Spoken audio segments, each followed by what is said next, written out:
Tere! Minu nimi on Aire Känksepp, olen doktor Siemionsi dieedikonsultant ja toitumisnõustaja.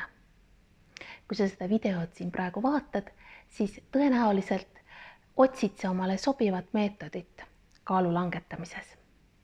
Tänapäeval võime seda teha nii toitumiskavade abil kui ka doktor Siemionsi dieedi abil. Nimetades nüüd kahte erinevat suunda, on selge, et neil on mingi vahe. Räägimegi täna sellest vahest lähemalt.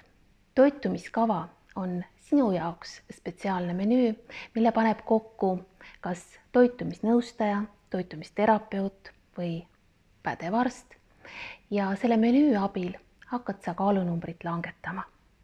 Põhjamaade standardite järgi on normaalne, kui 1 kuu jooksul saad sa toitumiskavade abil kaalust alla kuni 2 kilo.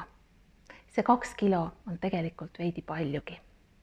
On erinevus, kas toitumiskava abil kaalu langetades teed lisaks trenni või ei tee. Sinu kehas toimuvad biokeemilised protsessid ja kui sina saad iseenda keha jaoks päevas vähem kaloreid, kui su keha tegelikult vajab, siis hakkab sul kaalunumber tõenäoliselt langema. Mille arvelt keha tahab kõigepealt kaalunumbrit langetada? Kui sa trenni ei tee, siis sinu keha tahaks kõigepealt kaalunumbrit langetada lihaste arvelt, struktuurrasva arvelt, vee arvelt ja mõningasel määral ka varurasva ehk visceraalse rasva arvelt. Kui sa nüüd hakkad toitumiskavade abil kaalunumbrit langetama, siis oleks sul vaja hakata käima ka trennis, sellepärast et vastasel juhul sinu kaalunumber kaob esmajärjekorras sinu lihaste arvelt. Selleks, et lihaseid hoida, tee ilusti trenni ja sinu keha säilitab sulle lihased õiges osakaalus. Nimetasime struktuurrasva ehk rahkurasva, nimetasime visceraalset rasva ehk varurasva ja on olemas ka 3. rasvaliik. See on harilik energiavarurasv.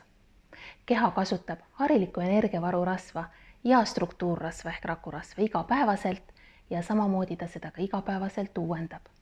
Nii et kui me võtame nende 2 rasvaliigi arvelt kaalunumbrit alla, siis see kaalunumber tuleb kiiresti tagasi, sest keha hoiab oma vastavat normi. Ainukene rasvaliik on varurasv ehk visceraalne rasv, mille kahanedes keha seda aktiivselt taastama ei hakka. Ja kuna keha ei hakka varurasva ehk visceraalset rasva aktiivselt taastama, siis jõuamegi doktor Siemionsi dieedini.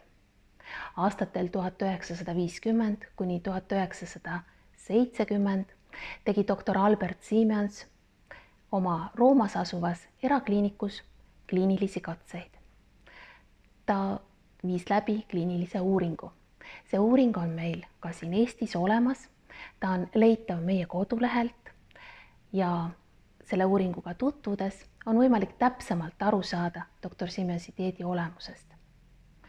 Doktor Siemionsi dieedi ajal me langetame kaalunumbrit vaid varurasva ehk visceraalse rasva arvelt. Me ei puuduta struktuurrasva, me ei puuduta harilikku energiavarurasva. Need on inimesel igapäevaselt just sellises mahus, nagu on tervislik. Kokkuvõtteks võin siis öelda, et nii toitumiskavade kui ka doktor Siemionsi dieedi abil kaalunumbri langetamine on tervislik, kui seda teha õigesti ja vastavate reeglite järgi. Toitumiskavade abil te lihtsalt võtate natukene aeglasemalt kaalunumbrit alla. Samas te õpite oma keha väga hästi tundma, te õpite ära õiged tervislikud võtted oma kehakaalu reguleerimises ja saate püsiva hea kogemuse, ei pea tagasi naasma vanade harjumuste juurde, mis aitasid teil kehakaalu tõsta. Doktor Siemionsi dieediga saate samuti täiesti tervislikult kaalus alla 40 päevaga 8–15 kilo või 23 päevaga 5 kilo ja õpite ka oma keha hästi tundma, kaotate vaid varurasva arvelt ning saate edaspidiseks kaasa head juhendid oma kehakaaluga toimetulekuks ning tervislike eluviiside harrastamiseks. Kui teil on lisaküsimusi, palun pöörduge meie konsultantide poole, kirjutage meile soovi korral võite ka juba kohe tellida dieedipaketi meie kodulehelt.